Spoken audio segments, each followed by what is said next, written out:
महादेव के घर पर यश और उनकी पत्नी की जासूसी ने पूरे माहौल को हिलाकर रख दिया है। मोगरा ने रज्जी को सच तो बताया, लेकिन क्या उसने पूरा सच बताया? यही सवाल अब कहानी का सबसे बड़ा रहस्य बन चुका है। जी हाँ, महादेव एंड सन्स के इस लेटेस्ट ट्रैक में हर एक सीन के साथ सस्पेंस और भी गहराता जा रहा है। महादेव के घर में जहां एक तरफ खुशियों का माहौल है क्योंकि आशीष की शादी फिक्स हो चुकी है, वहीं दूसरी तरफ साजिशों का जाल भी तेजी से बुना जा रहा है। यश और उनकी पत्नी भानु के कहने पर महादेव के घर में जासूसी करने पहुंचते हैं। उनका मकसद साफ है, महादेव के परिवार के हर राज को बाहर निकालना। लेकिन वो यह भूल जाते हैं कि महादेव कोई आम इंसान नहीं है। उनकी नजरों से कुछ भी छिपा नहीं रहता। जैसे ही यश और उनकी पत्नी घर के अंदर हरकते करते हैं, महादेव उन्हें रंगे हाथों पकड़ लेते हैं।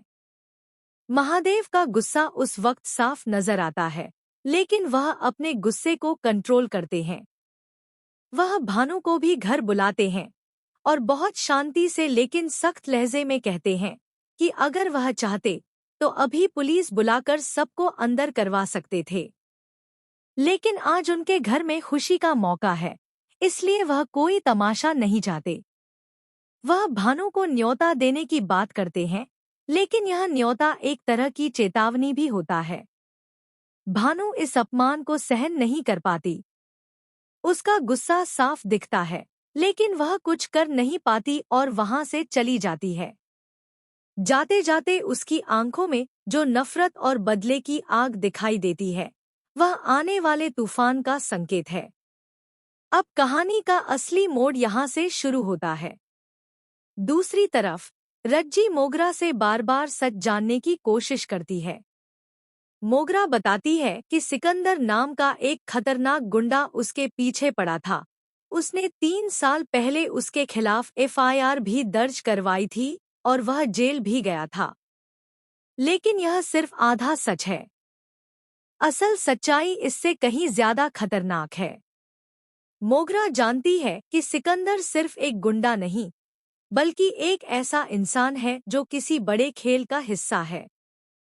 और सबसे बड़ा झटका तो यह है कि सिकंदर ने नर्मदा को अगवा कर लिया है और मोगरा को ठीक ठीक पता है कि वह कहाँ है। लेकिन मोगरा यह सच छिपा रही है। क्यों?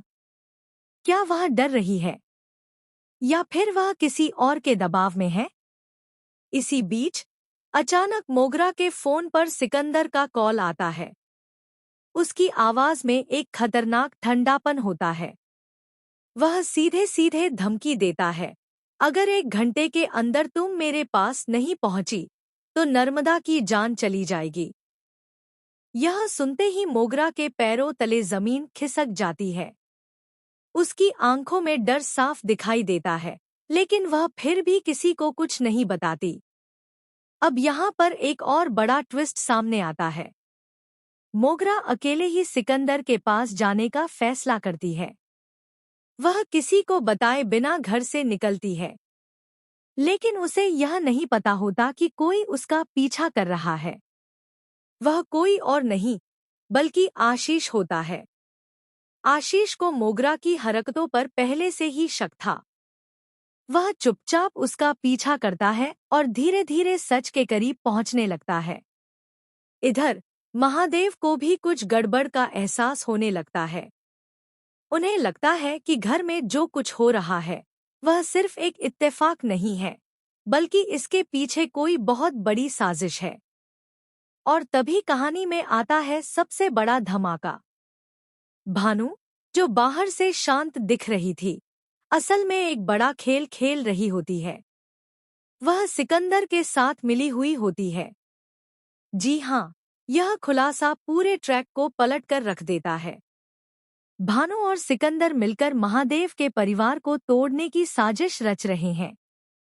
उनका असली टारगेट सिर्फ बदला लेना नहीं, बल्कि महादेव की पूरी विरासत को खत्म करना है।